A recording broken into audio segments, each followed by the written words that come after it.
Imbalance of power? How the president's flurry of executive orders has Congress crying foul and federal courts stepping in. I would actually, you know what? I'd just like you to show that you got a little emotion about the fact that people are losing their jobs indiscriminately. That this individual sitting down the 1600 Pennsylvania Avenue has given absolute power to one man who brings his son into the Oval Office, whose son says to him, "You're not the president." So I just like to see somebody wake the hell up and get excited about the fact that your country is under assault.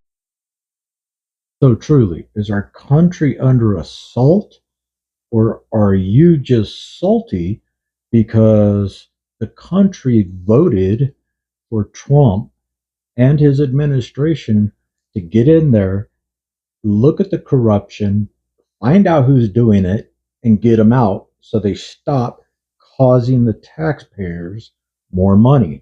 They're not at the gate anymore. They're in your bedrooms. They're in your living rooms. They're in your businesses. They got your data. They got all your stuff. I'm okay with them having my stuff. You know, there are so many computer hackers out there that have all your stuff too, and everybody else's, as well as mine. And there's hackers that hack people that hack to get hackers' information. So you're really afraid of something that can protect you from paying out the wazoo to foreign entities that we shouldn't be paying for? You're okay with that? Are you hiding something? Maybe you're hiding something. Yeah, I think you're hiding something.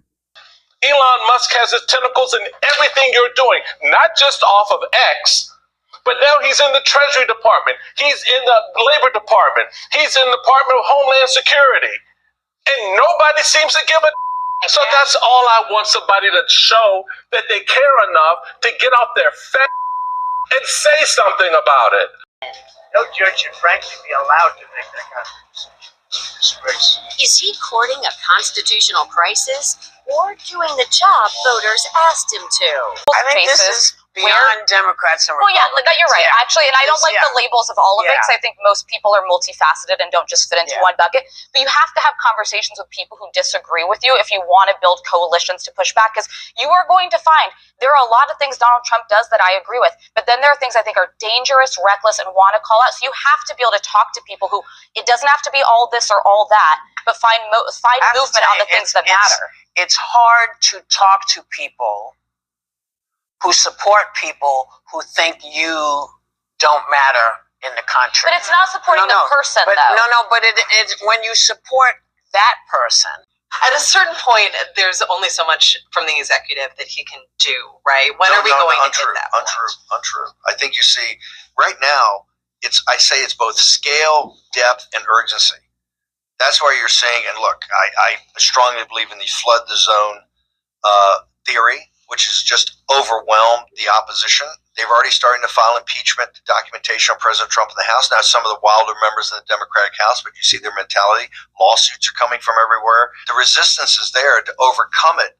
And I think President Trump has done an amazing thing, is you pick all the different verticals you're going to, and you just drop the hammer. It's executive orders, executive action. Right, but It brings. Go ahead. But I don't support that person. My point being that I don't disagree with everything Trump is doing, so we have to be able to have conversations, but we do agree on these things, so how can we all get together? So we can't get together because apparently anyone that voted for Donald Trump and that likes Elon Musk is racist in some way, or even worse. But yeah, I don't see a path forward for both sides to come together. We are so divided that I don't think it'll ever happen. What you say, Wimpy? You think it'll ever happen, Wimpy? I don't know. You tell me. Well, when we find the stuff that we agree on, that's what we do. Yeah.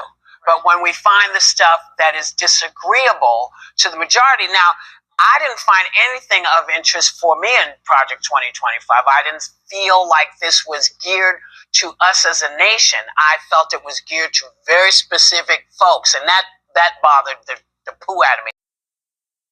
So is it me, or is Wimpy and The View the only people on this earth that brings up Project 2025? And this is like actually the first time I've heard it since Donald Trump took office. I haven't heard it from anybody. The left, the middle, the right. I haven't heard it from anybody until now. I wonder if Project 2025 even exists. I don't know. But I understand what you're saying, and yeah, we do have to talk to each other. That's the beauty. That's the thing. When people tell you who they are, you got to believe them. So you heard that, folks. She said, when people tell you who they are, you got to believe them. Well, are we supposed to believe people like this? Nazis are in control of our government. No, they're not. You know they're not. Trump's not a Nazi, neither is Elon. Elon's our favorite African-American immigrant. Elon's an African-American. You don't like African-Americans? Not that one. Oh my God! Not that one. Trump is Hitler reincarnated. Everybody is Hitler, though, to the left, right? Huh? Everyone is Hitler to the left. Like, everyone you don't like is Hitler, right? I'm not even talking to you. Do you agree with Doge? The Department of No, Government? I do not agree with those. You don't like them finding the fraud in our government? They slaughtered our government in 3 weeks' time.